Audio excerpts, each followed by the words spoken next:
have a question about climate change. I'm just about to finish a university paper, a single paper on climate science as a non-scientist. So it's been fairly challenging.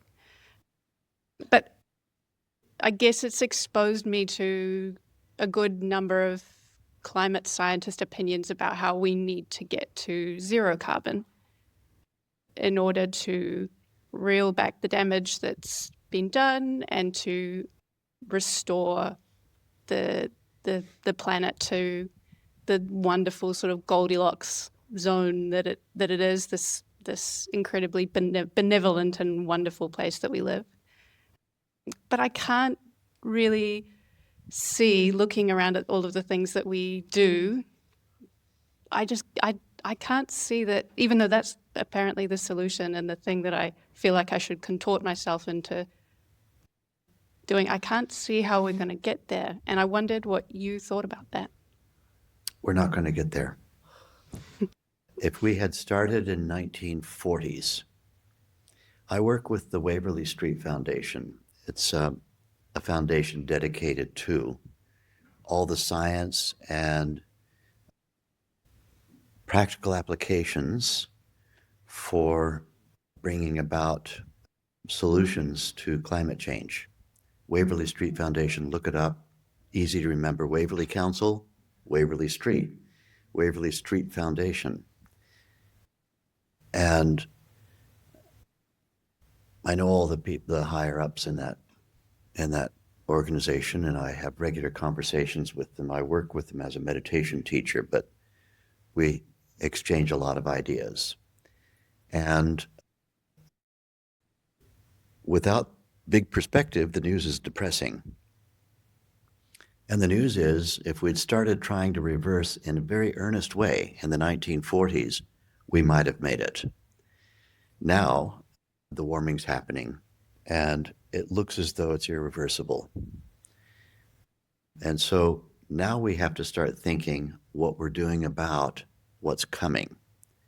And we're not doing anything about that because we're concerned with light bulbs. We're concerned with car emissions.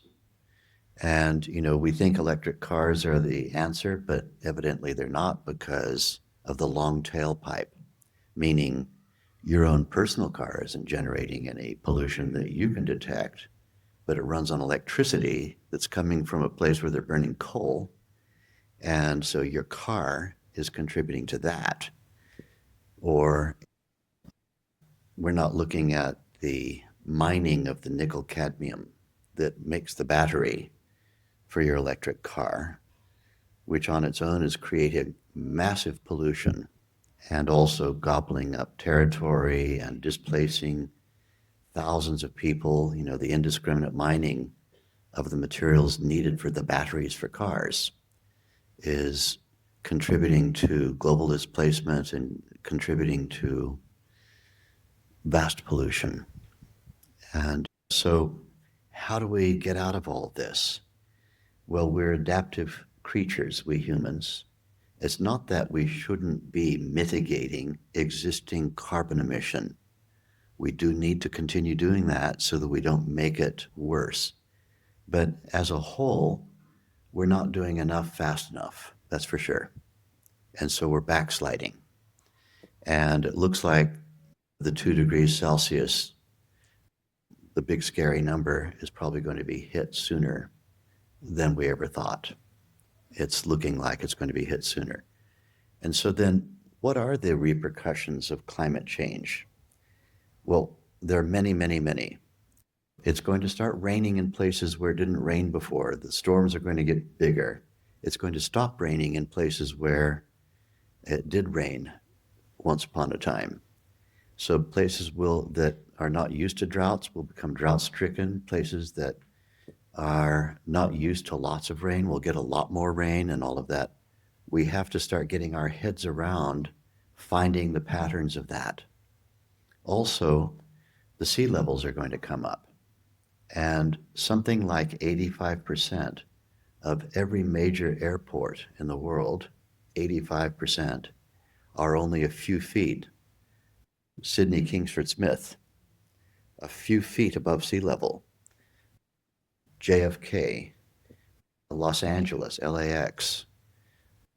Nobody's making any plan for moving infrastructure that's right on oceans, even though we know the oceans are coming up. It doesn't look like anybody's doing anything about this. And so while we're busy trying to mitigate carbon emission, we might be so busy on attempting to solve something that's backsliding that we're not looking at infrastructure change that needs to be made and planning for a future where the climate has changed quite dramatically. And so as human beings always have done, we have confronted, as a species, we've confronted climate change many times before.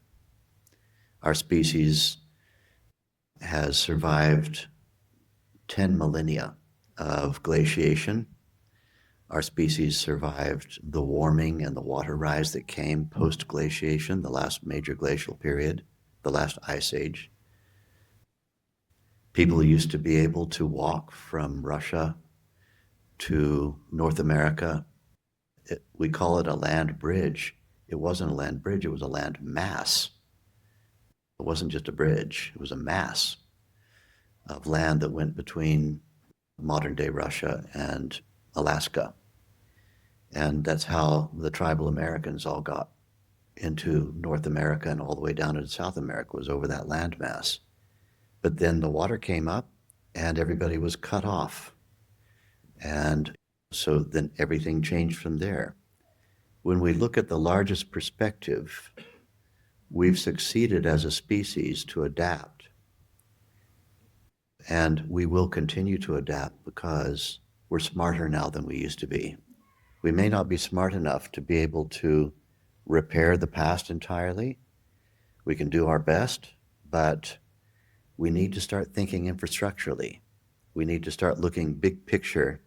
What's going to happen? What are we doing about the fact that it's going to hit 2 degrees Celsius over what it used to be? Rather than, no, not 2%, no, not 2 degrees, not 2 degrees, no. The more we panic about the inevitable, the less we're doing about the inevitable. And so there's a lot of thinking that needs to start going into the inevitability. It's not defeatist thinking, it's realistic thinking. What has to happen to deal with the inevitabilities, as well as doing our best to mitigate existing carbonization of our atmosphere. So a new front needs to be added to the existing efforts, and it's not all bad news. The good news is our species is hyper-adaptive, and we can figure this out. We've kind of painted ourselves into a corner, but we can get out of that corner. We just need to start using 100% of this thing and stop using 2% of it. So look up Waverly Street Foundation, see what they're talking about. It's a very fascinating field. And of course, there are political pressures now that are attacking the whole thing. You know, if a tiger comes in the room and you want to say, okay, everybody, there's no tiger, right? There's no tiger. You know, the tiger's salivating and looking at everybody with those murderous yellow eyes. One solution might be, the tiger's only there if you believe it. That kind of thing. Anybody who says tiger's getting deported, obviously that approach isn't going to work. There's a tiger, but we need to learn how to deal with it, and we'll learn how to deal with it if we're smart, and we need to get smarter. So let's keep on doing what we can do, but not rely upon humanity suddenly reversing it all. It doesn't look like that's going to happen. And so now we need to start thinking about, okay, let's assume that humanity is not going to reverse it all. what are we doing now? What are we doing next? And not enough thinking's going into that. There's too much on, we've got to get it back. We've got to take everything back to the pre-industrial era. It just doesn't look like that's going to be happening. So, now, there's no evolution without disruption. This is a scientific fact. When we look at the biggest picture, steady states that don't have disruptions evolve too slowly to avoid extinction. So one of the guaranteed ways of a species becoming extinct is for it to have a steady state that doesn't have interruption to it, because there are evolutionary demands going on all around that species that require the species to change. Now, what causes extinction is not always some big event that made the species go extinct. It may be a failure for that species to be disrupted. So when a big disruption occurs, what happens is adaptive forms and functions begin to appear. We start to get super creative and adaptive, and it causes surges in evolution. You get a surge in evolution after a disruption. You generally don't get a surge in evolution if there's just a steady state without any interruption to it. Evolution doesn't happen fast enough. So disruption speeds up evolution. And right now, we're in disruption. And so to harness it, we have to get more adaptive thinking, more adaptive forms, more adaptive everything, and then we'll get a surge of evolution. Well, we're experiencing disruption right now. It may not be the crisis point of disruption. I think that's still coming. That crisis point's still coming, where everybody realizes that business as usual is not possible. Right now, we're still in that mentality of business as usual is the answer to everything. That's what we call steady state, slow evolution. And it's not fast enough to match the evolutionary forces that are going on all around us. So disruption is going to happen. And don't worry, just meditate. You'll have the adaptive energy. I love talking to anthropologists who study the post-glacial period, the last period at the end of what is commonly called the Ice Age, when our ancestors lived on ice for 10,000 years. This is prior to agriculture being discovered or activated. And there are various estimates, but somewhere between the population had started off at about 100,000 Homo sapiens at the start of the last glacial period.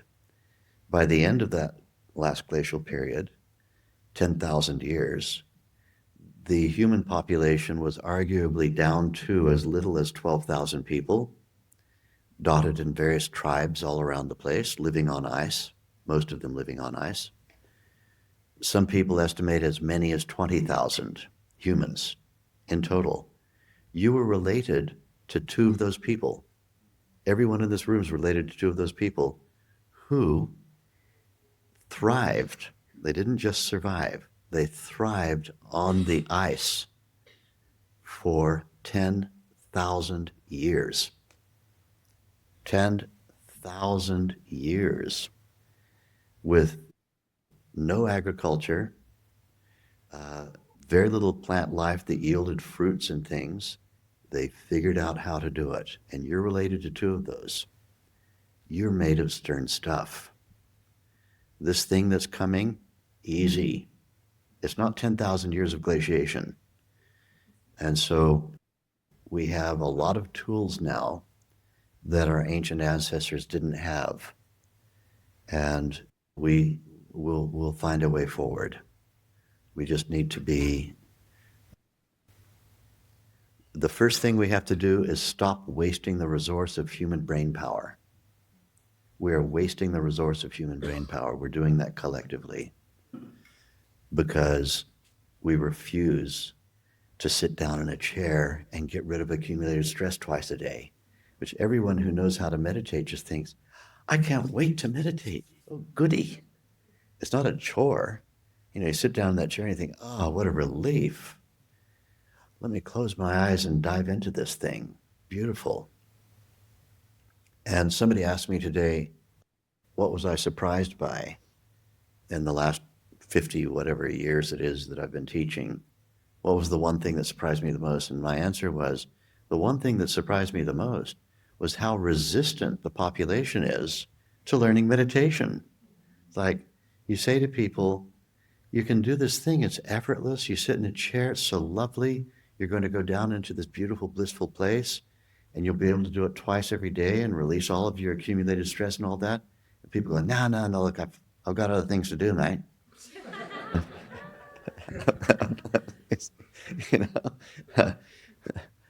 I've got, I'm busy. I'm too busy. And, you're like, what are you busy doing? You nong? Come on. Come in here and let me teach you. Get yourself to the chair twice a day. It's going to open up all of your potential. It's going to open up everything for you. Well, why are you running from this? That's surprising to me. I've taught what sounds like a vast number of people, something like 50,000 people to meditate. Sounds like a vast number. Compared with zero, it's a lot. But, considering that there are millions right now listening to this podcast, and I run into people all the time. Are you Thom Knoles? Yes, I am. I listen to your podcast 3 times a day, every day. And then I got one couple sitting in a restaurant with me, looking at me. Are you Thom Knoles? Yeah. Can you sign this? What is it? It's a napkin. Yeah. And what I wrote on it was, learn Vedic meditation. And I said, have you learned Vedic meditation yet? They go, no, not really. Oh, but she listens to it when she's falling asleep. She likes to listen to your voice when she's falling asleep. She said it makes it so easy. And I thought, I'm here to awaken the world. And this woman is using my podcast to go to sleep with.